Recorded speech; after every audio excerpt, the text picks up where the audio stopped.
1986 coin values, nickels, pennies, dimes, quarters, worth money. In this video, we'll go over 3 steps. Step 1, we'll show you examples of what to look for to determine if your 1986 coins are worth money and rare or not. Step 2 will help you identify the value of your 1986 coins so you understand their worth in today's market. And step 3, we're going to show you how to get expert help to evaluate or sell your collection if that's what you're looking to do. Now let's go ahead and hop right into this video. Up first, we have a 1986 1 cent Lincoln coin. Now this example sold for $264. That's because this coin, as you can see, is an unplated example. So the metal composition of a coin like this is typically 99.2% zinc and 0.8% copper, because they'll wrap the coin in a copper plate to make it look like it's fully copper. This example never got that last plate on the coin. That's why it looks like this. It weighs 2.48 grams. So if you have a weird looking 1986 Lincoln cent coin, weigh it and see if it weighs 2.48 grams, because this example sold for $264. We'll be brief on this, but this is a genuine United States 50-cent piece from 1986. It was graded by PCGS at a mint state 67, and it sold for $84. This quarter sold for $408. That's because it's a 1986 D. That D mint mark right there stands for the Denver Mint, where the coin was produced, graded by PCGS at a mint state 67.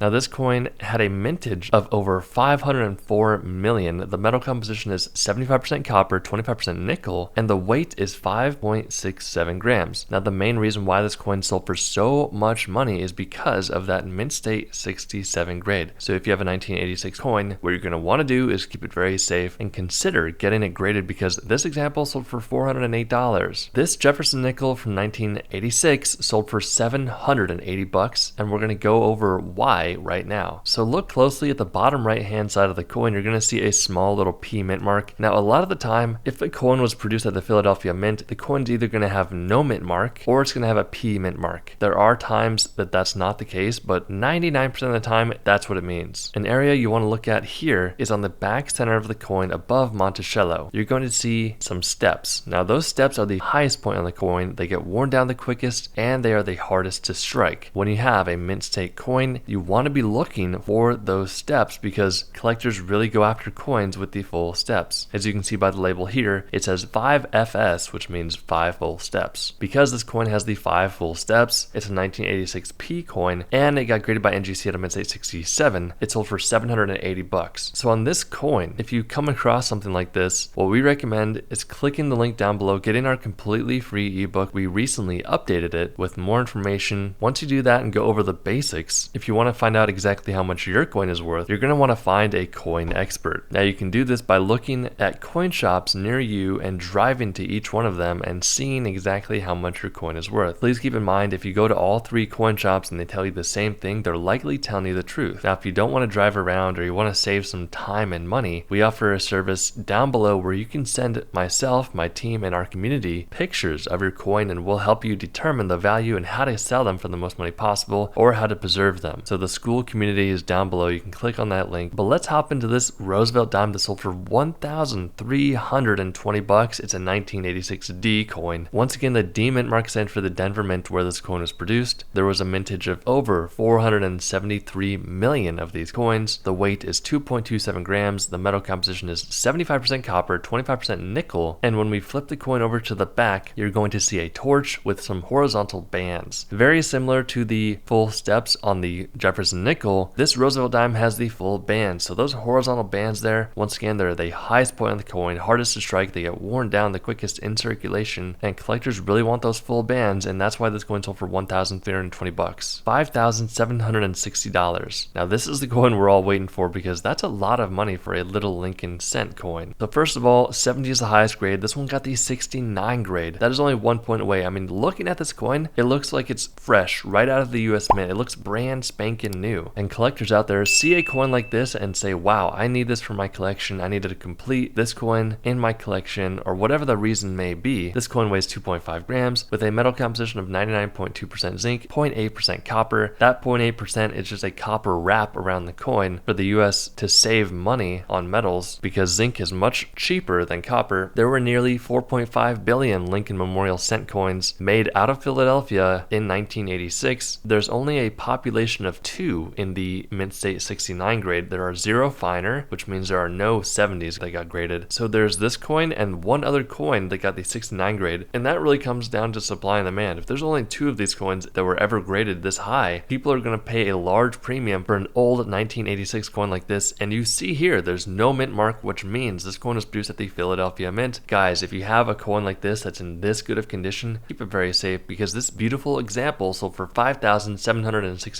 If you enjoyed this video, it would help us out tremendously if you hit that like button, and we'll see you in the next one.